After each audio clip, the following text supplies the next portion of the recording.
when you start to unpack lack of ambition, it's really ignorance. I don't know how to. I've got it to this far and I don't know how to get it any further. And then it's the unchallenged limiting beliefs. It's actually doing the inner work. So the business is only ever an expression of the leader of the business. If your internal narrative is such that I'm not really an entrepreneur, I've been lucky. I'm not really as good as Bill over there who's running a wonderful business. All of that narrative will keep you rooted to where you're at. So a big part of this is actually doing what they call the inner work. This is where practices like meditation become so important, just taking 5 minutes or 10 minutes of quiet time to actually tune into that internal chatter.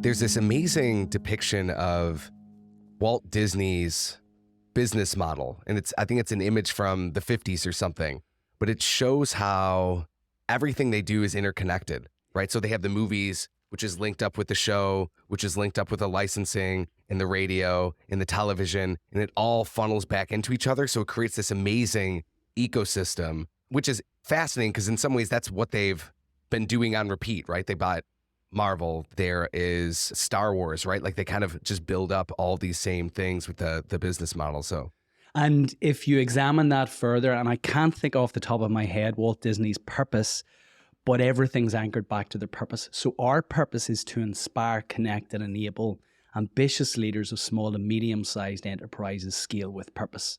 So everything we do is aligned and congruent with that purpose. So that's the slide rule by which we assess any opportunity to support small and medium-sized enterprises. Will it inspire them? So this year, just 1 month past, we held a summit with 500 business leaders, Ireland's first business scaling summit in the ICC in Belfast. And the rationale for that was alongside the Inspire theme. So lack of ambition of the leader is cited as the single greatest impediment as to why small and medium-sized business owners don't scale. We thought, well, how do we ignite ambition within these leaders? Well, let's bring them to a wonderful venue and inspire them with really rich content from world-class speakers. And they're going to be ignited. They're going to leave inspired and compelled and motivated to want to take action. And ultimately that will help mitigate this challenge of lack of ambition. So the community that we create, for example, the ScaleX Club, which is the club that our graduates of our ScaleX Accelerator program graduate into, that aligns to our Connect theme. So what we wanted to do alongside the Inspire, Connect, and Enable is create these connections, which I never had whenever I was scaling the previous business. I never had a community, a peer group, which I could lean on. And I always craved that. I craved that environment where you could speak with other like-minded scalers and work through your challenges or explore opportunities together. So that aligns itself to the Connect theme. And then when you think of the Enable, then the Enable is about actually providing content for people through the podcast. So I always host the podcast like a little mini masterclass such that those listening can actually take practical action whenever they've listened to the podcast itself. The ScaleX Accelerator program is about enabling our participants with the tools and concepts and frameworks to actually support their scaling ambition. The ScaleX Investments, which is the investment arm of the business, again, is aligned to us enabling small and medium-sized business owners to scale with purpose. And ScaleX Talent Solutions, again, focuses on the enabling. So everything that I do, it's really, once you've actually arrived at your purpose, it's very, very easy then to assess opportunities, either filter them in or filter them out. It's fascinating because you explain this threefold support of the inspiring, connecting, and enablement. And it's interesting that you put it in that order as well, right? Because a lot of individuals, I think on one hand, anyone who's trying to go and achieve things, oftentimes what they start with is the enablement factor. They try to figure out, how do I go and do this particular thing? And I noticed in Simple Scaling, I've got the book right here too. Good on you. You start with Inspire and you also end with Inspire, why is the inspiration piece, and maybe I'm misreading this, but it seems like that's almost foundational. I love the fact that you've actually taken the time to consider this. We thought about this long and hard. So within the framework itself, we have 3 phases by which the 10 principles are aligned to, and they're inspire, orientate, and accelerate. And the final principle, which is the keystone principle, sits back in inspire again, which is creating a positive growth culture. Because you can have a wonderful vision, a very compelling purpose, a great plan to execute on that. But actually, if you don't have an inspiring, positive growth culture, an environment which people feel inspired to actually unlock their best selves, then actually all of the rest of it falls down. And it's a virtuous circle because it never stops. It's not a case of once we've gone around the ScaleX framework and addressed each of the 10 principles, that's us done. This is constant. You must be working on not only inspiring yourself initially, but inspiring those around you who will in turn create this inspiring environment, this culture, which ultimately cultivates and nourishes the plan by which you're executing towards a positive and compelling vision. So appreciate the question. So for you personally, you really get the sense, because I've watched a number of your interviews as well, and I read your book on scaling. You talk about scaling with purpose, right? And you strike me as someone who is really motivated by purpose, that for you, the work you do is personal, the people you're serving is personal. How did that come about? Have you always just been interested in businesses and helping businesses, or did you see a particular opportunity where it connected with your skill set? What was that story?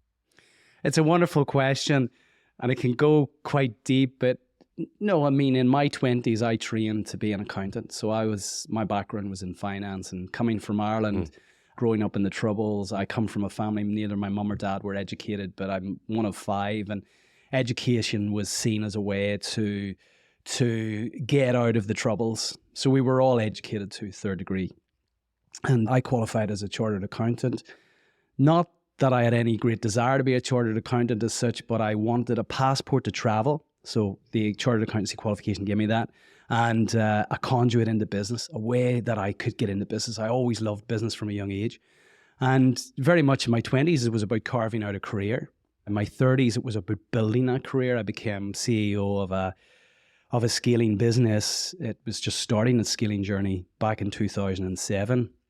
So much of my 30s were about scaling that business from, it was a small business. Whenever I came into about 15 people, we scaled that to almost 700 and established offices in 6 continents, exported to more than 100 countries globally, and became the #1 business in its industry. So that was quite intense, and that took up my 30s. And it really was a challenge with my eldest daughter, and I can share this now because she's actually established her own podcast. But in recent years, she was diagnosed as neurodivergent, so she has high functioning autism, and that presented a huge challenge for us as Anya was navigating through her teens. And whilst I was leading the scale up, I had this challenge at home which wasn't really congruent to the plans that I had and the vision that I had for the business, which was to continue to grow and grow this business. And the challenges at home presented the question, why am I doing this? And that led to a deeper exploration of our why. And I found that actually what we were doing in the business context was really significant. So we were designing and manufacturing equipment to process sand and aggregate for the construction industry across the globe. And you think, well, there's nothing too purposeful about processing sand whenever you start to realize that actually sand is the most consumed commodity on the planet after air and water. We're consuming it at twice the rate in which the planet can sustain. It's used in every aspect of our life. This call couldn't happen today if we didn't have sand. It's enabled by a little quartz silica chip, which is derived from sand. The glass that I'm looking out of, the cup that I'm drinking out of, the screen that I'm looking into, all made of glass, which derived from silica sand. And the world is suffering a crisis when it when it comes to actually being able to access reserves of sand. And we had developed a technology that supported the recycling of construction and demolition waste, which presented an alternative to natural sand. And whenever I explored this a little bit further, a little bit deeper, what I found was that after drug trafficking and money laundering, illegal sand extraction was the biggest financial crime globally. Hundreds of people are killed every year by illegal sand mafia, believe it or not, because they're extracting sand, natural sand, in the dead of night from rivers and disturbing the ecology of local villages. Especially, this is rife in India, a market which we know very well. I'm still involved with a company there. And as I started to kind of develop an understanding of the importance of having purpose, being away from my family, being away from my daughter, it was really important for me to understand, well, why am I doing this? At this stage, we'd achieved a certain amount of financial success. I had, everything that I had ever wanted from a material perspective. So there had to be a reason why I was on board a plane on a Saturday evening to head to Calcutta for 2 weeks. And whenever I was leaving my daughter and my 2 children and my wife. So the exploration of purpose became critically important to developing a level of energy around what we were doing, not just growing for growing's sake, but actually doing something that made a positive impact in the world. And we went deeper. I then discovered the United Nations Sustainable Development Goals, the 17 Sustainable Development Goals. I'd never heard of these before, but it turns out that 193 countries out of the 200 countries globally have actually signed up to these goals. When you think of all of the things that politicians disagree on, to actually come together and agree, here's things that we can do to create a better planet, better society, eradicate poverty, eradicate starvation, all of these things are going, and actually we have a role to play here. So that was really interesting. I connected with an authority, a lady called Marga Hoick, who had written a book called The $1 Trillion Shift. And her strap line was, business for good is good for business. I thought, we can actually continue to scale here and do good at the same time. And that struck me as something really, really powerful. And ultimately, we then coined post-retirement from the previous business, scaling with purpose. So absolutely, we're wired to want to grow. We're wired to want to grow at a personal level and at an organizational level. But actually, there's a hollowness if you're just growing for growth's sake. Ultimately, you'll be found out. Once you arrive at a point where actually you've ticked the financial box, then it's case, well, what now? Why am I doing this? Because you lack then the energy to get out of bed on that wet Wednesday in November when things are really tough if you don't have a purpose. So scaling with purpose is critically important as opposed to just scaling for scaling's sake. There's a quote I love, and I believe it's by Edward Abbey, and it goes, growth for the sake of growth is the ideology of a cancer cell. And I remember the first time I read that, I thought, how interesting, because in the culture that I was raised in, and I think it's a predominant culture in the West, there's just an assumption that growing is inherently good.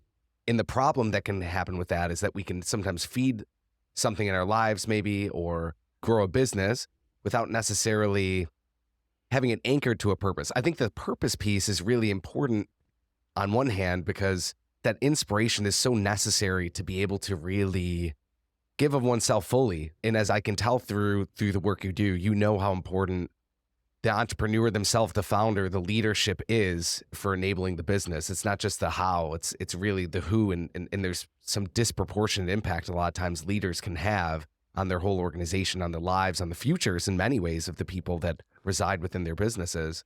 But the other part of it is this anchoring in purpose. When we think about purpose, I think everyone's thinking about trying to create some good. Most times when there's some level of purpose, there's some relative good that we're moving towards. And that feels important as well, because you have a lot of businesses that maybe can grow in influence, grow in power, but if they're not aligned with a sense of purpose, it might actually be a net loss for humanity. And this is why scaling with purpose is so critically important. I shared with you our purpose. Our vision is to inspire, connect, and enable millions of ambitious leaders of small and medium-sized businesses to scale with purpose. And the with purpose is critically important in this. So just to pick up a few things that you said, I'm going to throw some stats at your listeners. So apologies for those who don't like statistics, but it'll help put it in some context. There are 5.7 million small to medium-sized businesses in the UK alone. Now, the UK is a population of 70, 80 million. So you'll be able to get some context from a US perspective. But 5.7 million SMEs in the UK, and they're contributing £2 trillion worth of revenue to the UK economy. Half of that is coming from less than 30,000 companies, and those are the scaling companies. They're contributing £1 trillion of the £2 trillion worth of revenue.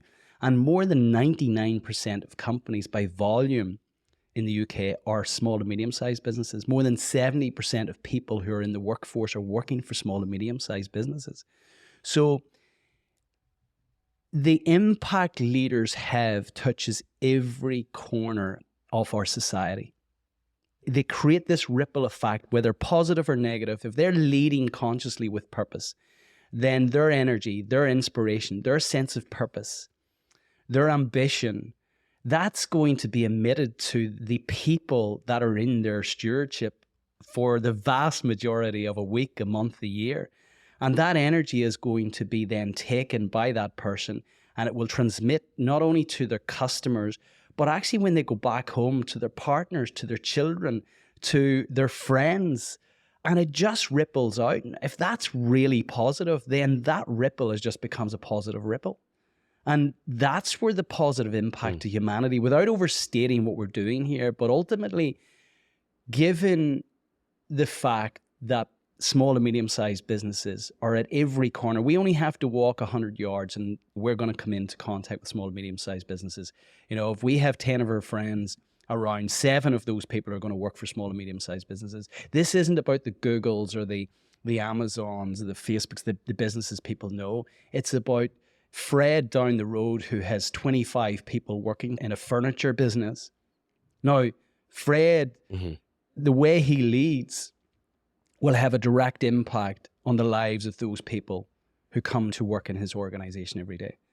And ultimately, if we encourage those leaders to scale with purpose, then when you start to understand that more than 80% of people in the latest Gallup surveys are actually disengaged in their workplace, can you imagine what we would unlock if those people were engaged in companies that scale with purpose? So the more we can cultivate companies that scale with purpose, not only do we impact positively those leaders themselves, but we will scale their teams of people that exist in their organizations on a daily basis. We will scale their organizations, and ultimately their community, society, and economies of large benefit. And they will squeeze out those companies that are simply growing for growing's sake. Yeah, that makes so much sense. And I can see from almost a strategic standpoint, if you're trying to maximize your own potential in a sense, right? If you're trying to say, hey, how does Brendan make the most positive impact on the world? There's so many secondary and tertiary effects to the work you're doing. So it makes a ton of sense. In some ways, it's not exactly the same. We do have a lot of entrepreneurs who are in the community here, but that dynamic you were explaining about how there's a small percentage of businesses that are responsible for a lot of the impact, a lot of the GDP, a lot of the growth in various ways. I think it's the same in some ways with people. Not that some people have more impact or less impact necessarily. I think everyone has a certain potency and everyone's got their circles of influence. But one of the things I love about the people that I get to serve is that I do think that they're individuals who are living, in general, a more inspired life, who have taken personal development relatively seriously. And because of that, there's a disproportionate impact. Like there's a really high potential for their own creative generativity in the world, for their own ability to go and lead in different ways, whether that's in their community, whether that's in their family, whether that's in their business. Maybe they don't even have to be at the top of a business or even near the top, just kind of where they are located, right? Because there's always that opportunity for us to go and make an impact. I want to ask a question on that, because you're interacting with business leaders, founders all the time.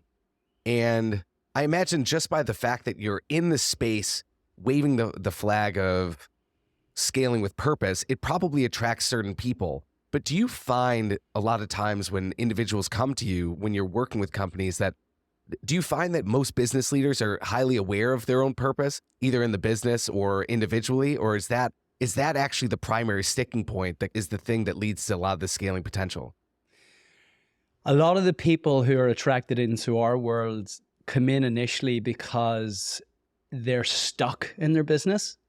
So they've arrived at a point where they're trapped in the bowels of the business, and they want a way out of that and seek our support in helping them to get out of that. And actually, it seems paradoxical that doing more in the context of scaling, they can free themselves from actually being stuck in the bowels of the business. But scaling is doing more with leverage. Growing is doing more with more. So it depends on them having a mindset shift. But so we have some people who come into the community who want to free themselves.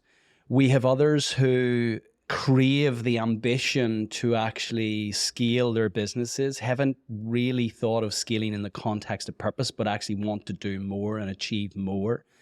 There's very few who come in because they're attracted to the with purpose, but actually get a sense that this seems to be the right thing to do. So by the time they leave our program at the end of 12 months, they have language around this, but very few come in with the language already articulated. And people get caught on purpose and go, well, look, I'm selling rugs online. How can I make that purposeful? You know, look, I'm buying and reselling rugs. And you go, well, purpose can be thought of in a different context, kind of three different ways. You can think of purpose in the context of your competence. So maybe you're an entrepreneur who has invented a wonderful product or designed an incredible service, and you feel that you can disrupt an entire industry if you bring this product or service to the world. So ultimately, you're purposeful around creating a competency which ultimately will elevate you to become the best at what you do. And that's really purposeful. If the product or service that you're actually selling brings positive value to people, it's either solving a problem or servicing a need for the good. So that's on the competence side. Take that same company that's selling rugs. They may not find purpose in terms of the actual product, but actually they may find purpose in the culture that they're creating. So say, actually, what we have here is not necessarily a purposeful product as people would perceive it, but actually what we're creating is a culture which actually supports people to unlock their best potential. So we're going to lead this company really differently. You know, it's a traditional industry, but actually we're going to do something really differently, which will see us being revered in the industry as a company who has a wonderfully positive culture. And that's purposeful. So you can actually craft your purpose around your culture. And then we come into cause. And when I talk about cause, people, you know, we can think of examples like Patagonia. You know, Patagonia is revered for the work that it does now around environmental activism. But when you actually track Patagonia's journey, founded by Yvon Chouinard decades ago, his purpose started off with actually creating the best piton he could for rock climbing. So it focused on the competence. He then inspired others who were really energized by what he was doing within that community. And he created a culture which was very unique around the development of that product, which eventually led to the development of a company which is now multi-billion-dollar share cap that allows them to actually contribute to environmental causes. So they've gone through this development of competence, culture, cause. It started off with purpose with a very small p, just focused on developing the best piton that he could. So I love seeing how similar businesses are to people, because I think there's just so much overlap. And I think that some things don't port over exactly, but a lot of things that make say, a business work or flourish are similar to what makes a human being work and flourish, right? When you even talk about something like positive culture, it's like, okay, we have our own internal culture ourselves, right? If you were to listen to a boardroom versus listen to the boardroom in your head, both matter and both are going to have certain types of language that's going to work better, certain ways of thinking that's going to work better. And I do think people probably have a different starting points, because I think some people maybe begin with more of that emphasis on impact on people. And that's almost the core driver from the beginning. I think a lot of entrepreneurs and a lot of people are driven by starting with that competency of finding purpose in their competency. But then you start seeing maybe there's a larger whole here that I also want to be considering, or there's just a reevaluation of certain things. I think that is something you end up finding often, where people begin with finding some purpose in personal competency, personal mastery. Maybe then they go into thinking about impact on people, the spaces that they're creating, and then even broader than that, just what is the ultimate good that's being created in the world. And I think that, again, some people maybe start at different phases, but are most entrepreneurs able eventually to integrate all three? And is that where they really reach their peak, kind of getting them to fire on all cylinders of all three levels of purpose? Is that where they really start kind of taking off? That's a great question. Let me bring it back a little bit. You talked about people are like businesses in many respects, and just to explore that a little bit further, companies aren't real things. They're a collection of people. You know, back to that old Zig Ziglar quote, which I love. You don't build a business, you build people, and people build a business. So it's all about the people. And I would assert that you can only build the people in your stewardship to the extent that you're focused on building yourself. You know, if you think of the etymology of the word company, it's actually two Latin words, the cum, which is actually togetherness, and panis, which is breaking bread. So essentially it's a coming together of people who are breaking bread with a shared purpose. But we've lost that along the way with a societal framework which is driven towards quarterly results. But we've lost in many respects, the origins of why people came together in the first place was actually with a shared purpose, to do something together, an exchange of value in some way. The question, do we have to have the competency, the culture, the cause, all congruent in order to actually make a real impact? Well, I look at Patagonia as an exemplar, and they have all three. But this isn't a case of, for your people listening to this, for your listeners who are leading businesses, oh, look, I have a small business. There's only 5 people in my business. Patagonia as an example is too abstract. I would say start with your kitchen. You know, how many times are you using plastic cups or plastic straws that you're dumping in the bin? Is there something that you could do there that would be just a little bit more responsible? And I use that language, responsible. I had the wonderful privilege of interviewing Vincent Stanley, who was one of the foundational employees. He's actually a cousin of Yvon Chouinard, who founded Patagonia. And I interviewed Vincent Stanley for the podcast. I think Vincent was like the 3rd or 4th employee. He's now in his 70s, an incredible man. And he co-authored a book with Yvon Chouinard called The Responsible Company. And in the back of that book, he gives like 190 practical ways in which we can become responsible. And it doesn't mean to say we all have to go out there and kind of hug trees and save the world. Just start with how you conduct yourself, how you organize yourself in the context of leading your team, how you model behaviors which are responsible behaviors, which will ultimately be modeled and replicated by those in your stewardship. No one ever started a large company with a wonderful cause. They all started small. So just start where you're at and start to consider how you could become more responsible. In the context of the product or service that you're developing, what does our supply chain look like? Could we incorporate more recycled materials into the manufacture of the product? The biggest waste in every business is actually the waste of human potential. So actually, could we create an environment when we get on to culture which seeks to unlock the potential within the people that we already have?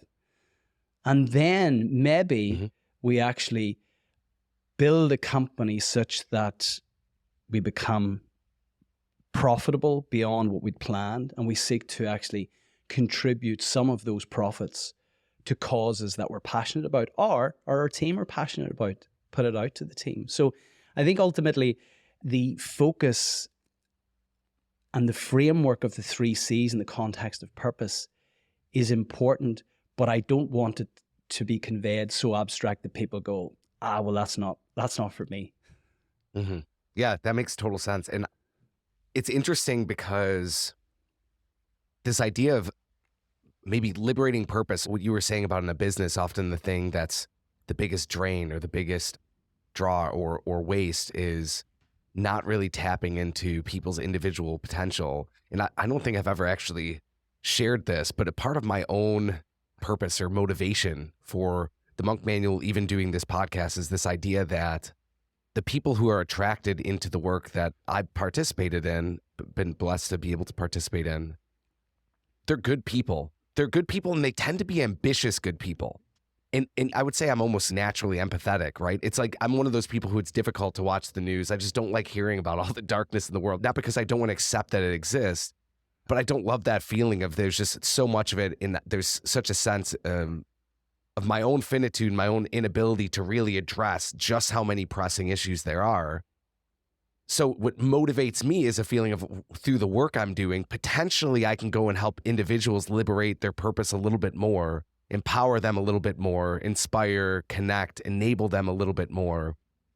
In that sense, I can make a larger impact, probably much more than just even giving a donation to this charity or doing this or that. Because I do think it's the people, right? It's like, how do you go and find those people, especially the people who have maybe the, I don't want to say strength of will, because I don't think it comes down to will, but there's a certain, maybe ambition. There's like a hunger there, and that hunger can be really, really destructive or can be really, really constructive.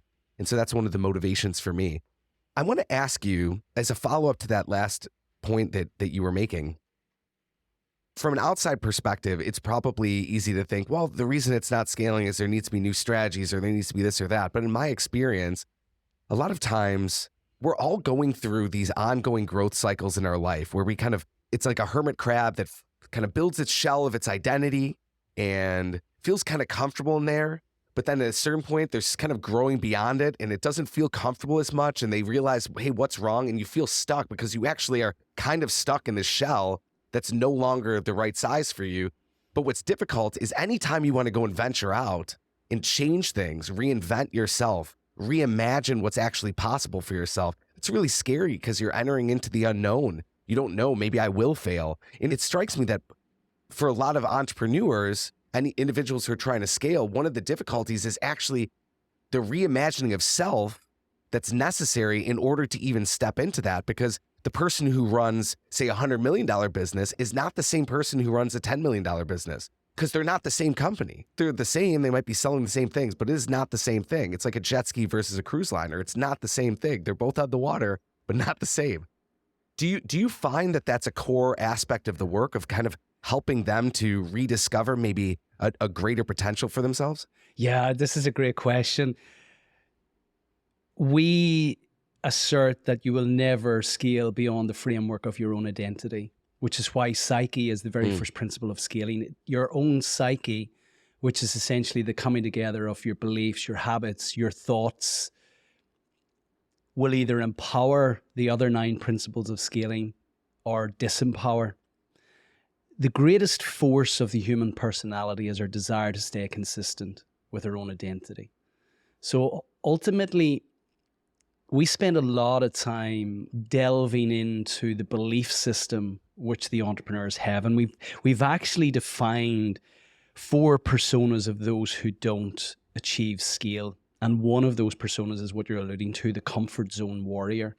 The person who has arrived at a place, has achieved a level of success, and has the trappings with that success, and is actually now stuck because they don't want to risk what they have, but actually there's this little voice in their head saying, there's more in you, there's more in you, but they're pulled, the fear of, potentially the fear of success, depending on their own paradigm, their own belief system.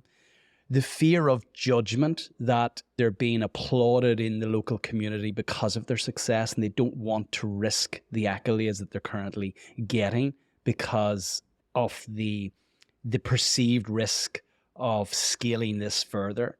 So they get stuck, and we call it the comfort zone warrior. And in many respects, it's a really challenging place to be, because in those quiet moments, they know they harbor this desire to do more, but actually the belief system that they hold in terms of that judgment, that fear of failure, is so strong that actually they get rooted to where they're at.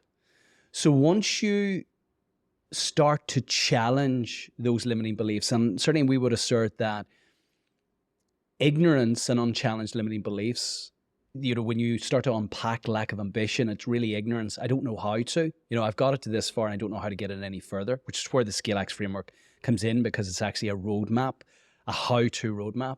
And then it's the unchallenged limiting beliefs. It's actually doing the inner work. So you can never scale a business beyond the level of personal scaling. The business is only ever an expression of the leader of the business. So if you believe that you cannot scale this business beyond $2 million revenue, you won't. If you believe that your ceiling is $10 million, if that's where your thermostat's set, that's where you'll peak out. If your language, if your internal narrative is such that I'm not really an entrepreneur, I've been lucky, my parents gifted me this business, I'm not really as good as Bill over there who's running a wonderful business, I don't think we could take this product or service to another state.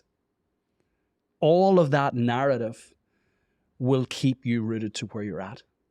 So a big part of this is actually doing what they call the inner work, to really examine your own self-image, your own self-story. What is that self-story? In the quietness of time with yourself, in those moments of solitude, is this a friend inside your head? Is it encouraging? Or is it quite parasitic in terms of how you're criticizing and limiting where you're trying to get to? And this is where practices like meditation become so important. Just taking 5 minutes or 10 minutes of quiet time to actually tune into that internal chatter. I interviewed a wonderful gentleman, Dr. Jim Lear, who's authored 17 or 18 books. He has coached like 5 of the #1 world tennis players, including Novak Djokovic. And he said, the tone and content of your inner voice will ultimately determine the quality of your life. And taking that further, it will ultimately determine the extent of your scaling in the context of the organization that you're leading. And it's cited that 60% of our belief system is actually negative. So when you start to really understand that this becomes exciting, challenging and exciting, the fact that actually I have so much more potential within me.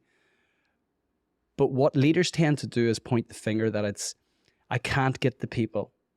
We can't get into those new markets. It's difficult out there at the moment. There's inflation, there's high interest rates. It's everybody else's fault. It's the economy's fault. When the reality is there are always people and companies and organizations who thrive in those challenging times. Why is that the case? And I suspect when you examine the psyche of the leaders of those organizations, it's very different than the psyche of those who are not achieving scale at the moment. So this becomes really exciting when you say, well, okay, in the context of inner work, what do I have to do? Well, it's beginning to become more self-aware about your self-story and examining that and understanding that much of the belief system that we uphold isn't our own. Aristotle said, give me the boy until he's 7 and I'll show you the man. We are in a theta state, a brain state for the first 7 years of our life. Everything that we believe has been impressed upon us and is now controlling what we do in terms of We have two minds. We have the conscious mind, the subconscious mind. They say by the time you're 35, 95% of what you do is habitual. It's leveraged on the belief system, which we've inherited from our parents, which we've inherited from the schooling system, which we've inherited from the environment that we grow up in. None of us were born with a religion. None of us were born with a political persuasion. And think of the beliefs that people uphold just around politics and religion, and then just begin to examine that, which are very tangible. But actually, what about the belief system you have in relation to success? Were you told growing up that actually you should keep your head down? That money is the root of all evil? Because people will associate money with successful businesses. So maybe you haven't examined actually the fact that, well, we grew up listening to money is the root of all evil. So I now start to understand why I reach a certain level of success and I seem to implode. Now I'll blame it on other things, that I can't get the people, I can't, the market's difficult, but ultimately the business is only ever an expression of the leader of that business. It's fascinating because in my work coaching with entrepreneurs, and just even in personal relationships, what you do see, and it's so much easier to see it from the outside than I think when you're in it, because I know I do this as well, is you can see how much limiting beliefs, or just maybe even false beliefs, things like what you were just describing, where maybe someone has a story in their mind that making money actually makes you bad, or that the way to make money is always tied to some sort of dishonesty or something of that nature. Now, you can encounter those individuals, and I've seen this firsthand, where in some ways, subtly, they're sabotaging their own business, or it's like they're intentionally holding it back, and they're not even aware of it. I mean, they don't even see that the reason they're not actually able to grow in one capacity is because on one level, they don't want to. On one level, growing means that they have to, it runs in opposition to a value that's not even fully conscious to them, and they certainly didn't create themselves, right? That's such a difficult thing for us to navigate. That's why I imagine the community aspect is really important in the work you're doing as well. Is that right? You're absolutely spot on, Stephen.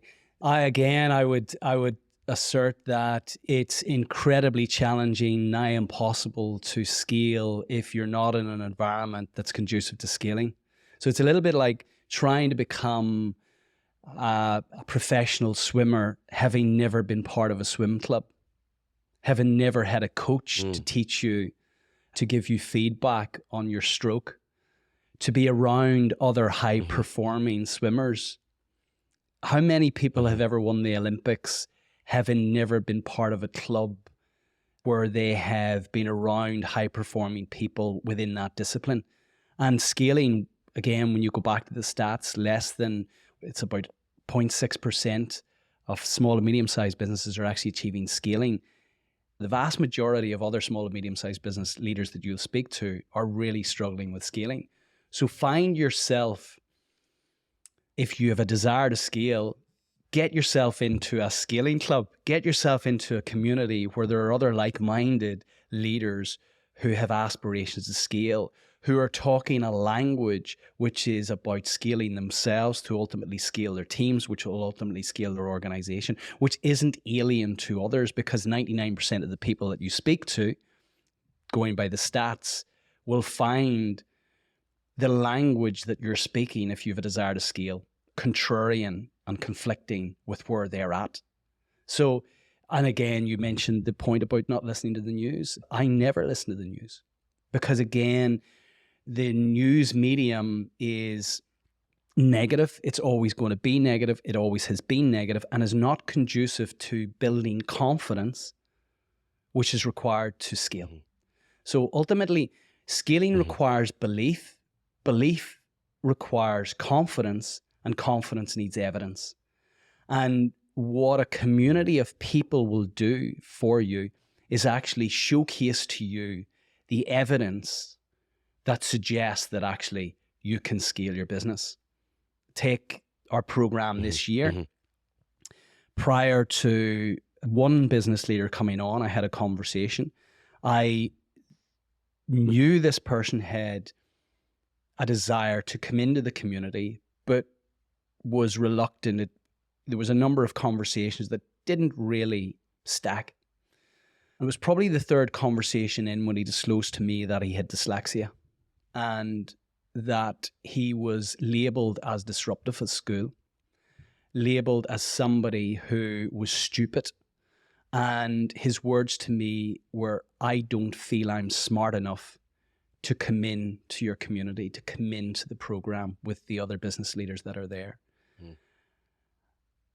It actually gives me chills whenever I say that again. I convinced this person that actually that was a self-limiting belief, that he did not have to internalize what he'd been told whenever he was younger, but that there was actually a stack of evidence since his entrepreneurial journey to suggest that actually he was more than competent, he was more than fit, he was more than appropriate to come into the community. And once he came in, this guy has just excelled.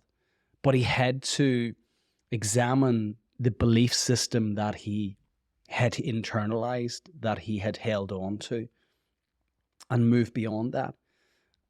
So the community, the environment that you actually put yourself into, I feel is paramount. It's back to the Jim Rohn quote, you become the average of the 5 people you spend the most time with. And there's research to support that now that is actually the case. For me, that's so critically important.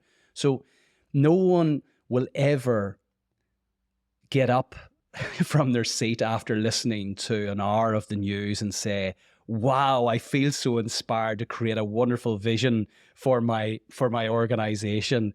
Oh my goodness, I'm so motivated. You'll get up after listening to an hour of news content, walk in, and your energy level will be fairly flat. You will have a conversation with your partner to convey how dire the world is. That energy will be transmitted to your kids, who will also pick up that the world is a really negative, dark place. And you will probably batten down the hatches within your business to protect what you already have, because it's really, really gloomy out there, and now is not the time to do anything bold or exciting. Mm-hmm. Contrast that to an environment which isn't the news, which is an environment where you walk in and there's 30 people in a room who are just sparking off one another. They're energizing one another about what they're doing within their businesses, how they're developing new products and services, how they're entering into new markets, how they're embedding processes and systems, how they're supporting their leadership team to develop and grow, how they're unlocking potential within their people. That's very, very different. You can't not be energized and come away going, oh my God, I want some of that. We can do that in our organization. Mm-hmm. Mm-hmm. The content you choose to consume, the environment that you choose to put yourself into, the people you decide to surround yourself with is so critically important in the context of scaling. That's why so very few companies ever scale. Because again, they will have limiting beliefs about moving away from the existing network that they have, which actually isn't serving them at the moment. Mm-hmm.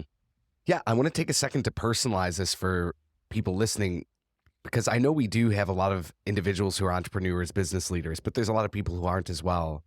And even if you're not, say, an entrepreneur, I'm a big believer that we're all, in a sense, the entrepreneurs of our own lives, right? We're enterprising, as it were, our own internal culture, the cultures of our families, the cultures of our community, but we're making choices. We have a vision, a purpose. We have a lot of agency in our own life and what we want our experience of life to be, what we want our gift to the world to be. And I think that a similar principle applies around community for people who are trying to scale their business, as people who are trying to scale their life. And I think it is a really common difficulty for individuals to find a good community, to find the people who maybe when you're just around them, you say, yeah, I just want more of that. But it is so critically important, because very, very, very, very few people are able to really grow, reach their own inner potential without being in some sort of relationship or community that's holding them and modeling things, right? It's like if you think of a monk, There's a reason why monks would live in community and they could go and kind of work together in a general direction. And there is such a thing as like hermits, right? There is the option to just kind of be the lone person who's out there, but that's also a pretty fragile, or can be a fragile way of approaching things. It's a more difficult path.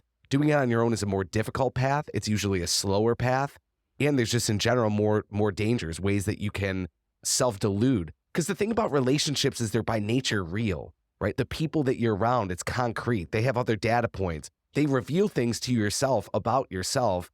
Whereas when we're on our own, we can kind of imagine that things are different than they actually are, right? It's like someone can think they're generous, but you're not really generous in isolation. You're generous in relationship.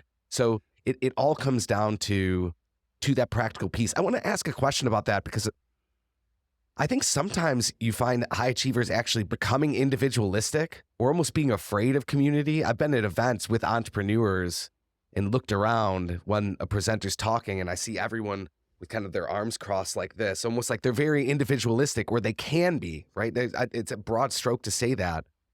But what have you found successful for helping to maybe create a community where there could be ego, or even there could be insecurity, right? Because sometimes your insecurity just gets triggered by being around people who have already done it or are doing it.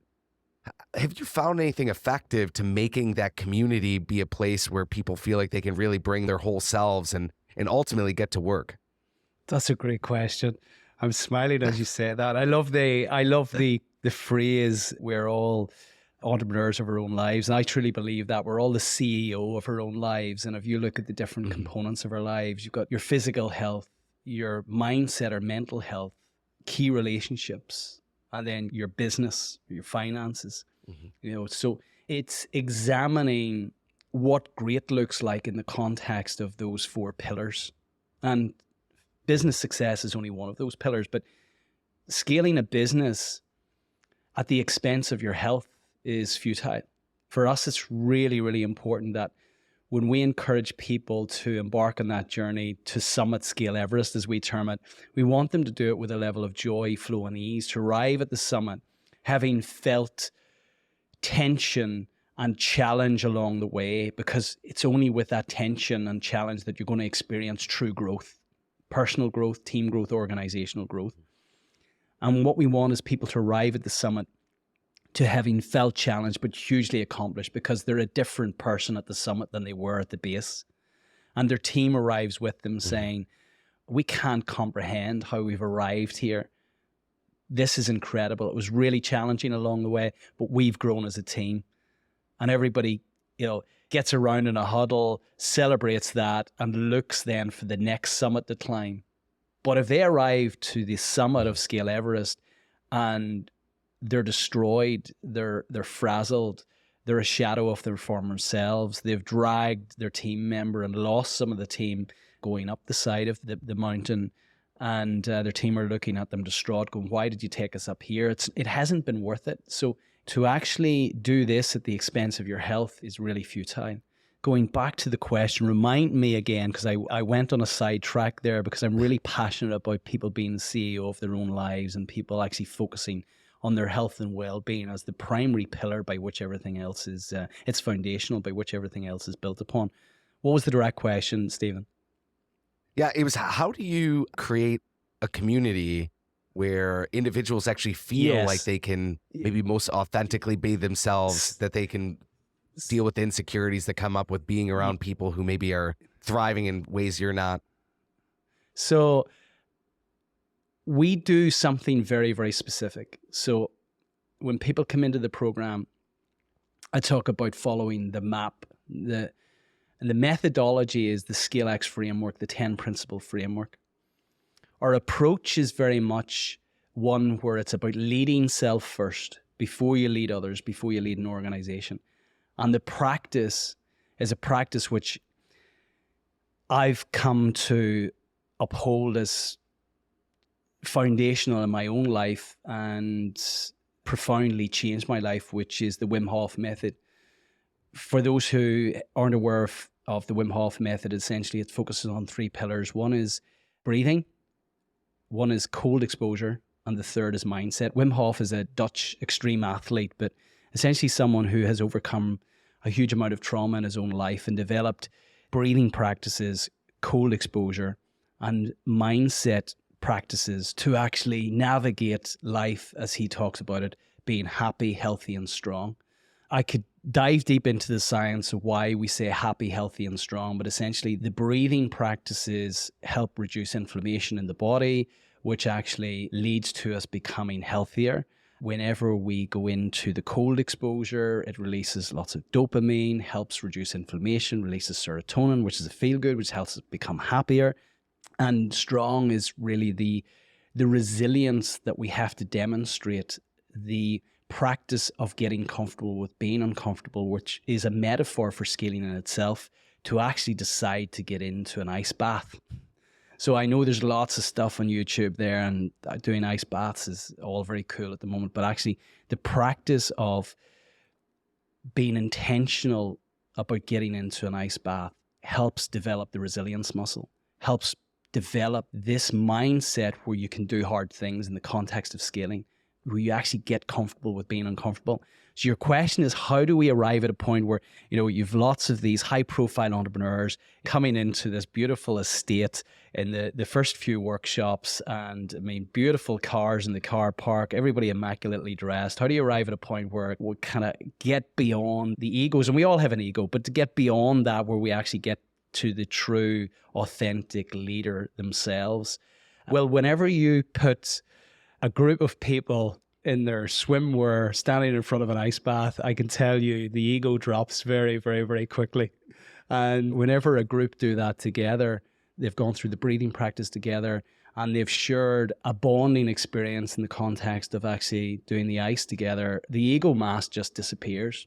So it's very, very deliberate in the context of the program that we run. And that's something, it's aligned to psyche, and it's a thread that runs right through the 1-year program. And we go deeper, as the program develops in terms of their practice, the breathing practice, the cold exposure. In fact, I'm taking a group of CEOs up Mount S.E.N.S.E in Poland, which is one of the highest mountains. It'll be kind of close to -20 in February up there in their shorts. And kind of that has been a journey of years, to the point where now you've got this group of leaders who want to challenge themselves in the context of becoming better leaders, that ultimately they can unlock the potential with themselves, which means that actually they're better placed to unlock the potential within their team and ultimately get the best out of their organizations. So now, this is going to be my last question, but you had mentioned the Wim Hof method.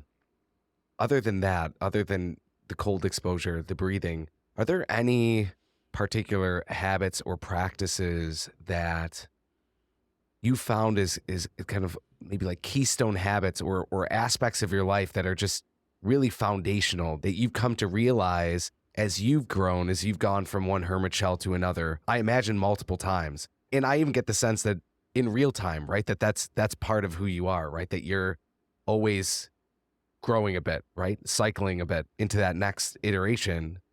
Have you found any particular practices that for you just work really well to keep you in a highly inspired state, in a state of positivity, in a state of orientation towards meaning and engagement with your tasks of life? So I've been fascinated with this. The rationale for the 10 principle ScaleX framework was to create a set of principles which are reflective of success patterns of those companies who have achieved scaling. And we spent years researching, leaning on our own experience from 20 years of being in scaling companies, leading scaling businesses. And I interviewed people from right across the globe in terms of their own scaling experience to define, along with my co-author Claire, to define the 10 principles of scaling. I have also looked for patterns that undergird success in life in general. And I've played around with a lot of things. So some of the things that really serve me now, like you mentioned earlier, I don't watch the news. So I choose the content that I listen to. I love, why am I doing this podcast today? I love podcasts as a medium. I feel there's huge benefit in actually choosing the material that you want to listen to, which is positive material. People who have been there and done it before you, who are willing to share their time and their experience to support you and what you're trying to do. The news doesn't want to do that. So when you can spend, an hour listening to a podcast to somebody who is positively inspired about the road that you're about to travel, well, then that's only going to serve you. And I do that typically, a big part of my routine. So reading every challenge that you will ever encounter or any opportunity that you want to explore, somebody has been there and done it and written a book about it. And they've spent years writing a book about it. And I can tell you, as somebody who has co-authored a book, it isn't for the money. There is no financial reward in writing a book. So any book that you can get your hands on by somebody who's been there and done it, please, please, please, I would inspire people to start to embed reading in their regular routine. The practice inspired by the Monk Manual, the practice of capturing gratitudes in the morning. So whenever you're in a state of gratitude, people say, this is all a little bit Pollyanna-ish, it's all a bit trite. And you go, well, when you're in a state of gratitude, you cannot be in a state of anger or judgment or frustration. It changes your state, and your state is everything. Your mental state will determine how you actually approach the day. It'll determine how you respond when you're stuck in traffic. It'll determine how you react whenever you hear difficult news from one of your employees. It'll change how you interpret the latest challenge that you're facing within the business, maybe the latest challenge that you're facing at home, whatever. Once you change your state through the practice of gratitude, ultimately, I found that the quality of my life has improved immeasurably. And I love starting off the day with the gratitude practice, but bookending the day, again, taken from the Monk Manual. I love this, capturing 3 wins or 3 highlights from the day. So you're waking up in the morning, and typically my routine at the moment, I'll waking up, I'll do 10 minutes of a guided breathing practice, the Wim Hof breathing practice. I typically do 10 minutes of meditation, again, as a guided meditation from the Primed app. The guy called Elliot Rowe developed it. And then I'll go into the gym. Movement is medicine. So getting the body moving will ultimately, again, change your state. And when I'm in the gym, I'll listen to a podcast of my choice. So I'm not only exercising my body, but I'm also exercising my mind at the same time. So before I let the world in on myself, within an hour and 15, I'm already 1-0 up on the world, and I haven't let anything in. And then I'll make a coffee, I'll go and sit down, I'll do the gratitudes. And then I let the world in. And then I'll switch on the computer. Then I'll kind of go into my social media feed.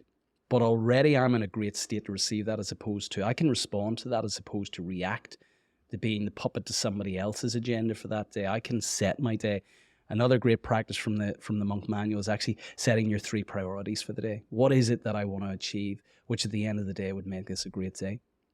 The practice of capturing those on a daily basis and reflecting on your highlights at the end of the day, and then going back. So typically on a Sunday, I'll sit down, I'll take maybe 30 minutes and reflect then over the course of the week to capture my wins for the week. And then you do that on a monthly basis. You do it on a quarterly basis. So what you're building is this stack of unrefutable evidence that actually what you're doing here is making progress. Momentum creates momentum. I just love reflecting back and going, my goodness, look at the progress that we have made personally and as a team. And it's a practice actually we have captured within our team as well. We talk about opening up the week with calibration and ending the week with celebration. So we have a Monday morning meeting, a check-in. And again, somebody guides a little 5-minute box breathing practice amongst the team. And we'll go around the room, we'll do gratitudes amongst the team as well. And then we'll align on our priorities for the week. And we'll ask each other, is there anyone else that needs support this week in the context of their priorities, aligned to our vision? And at the end of the week, we always capture the wins of the week. The last thing we do is a celebratory email, every member of the team who will cite 3 wins from that week. And it's so, so, so powerful. So simple, but so powerful. So number of things: reading, the breathing, the meditation, exercise, the gratitude journal, and the preparation in the evening of celebrating and capturing your wins or your highlights from the day and setting your priorities for the next day.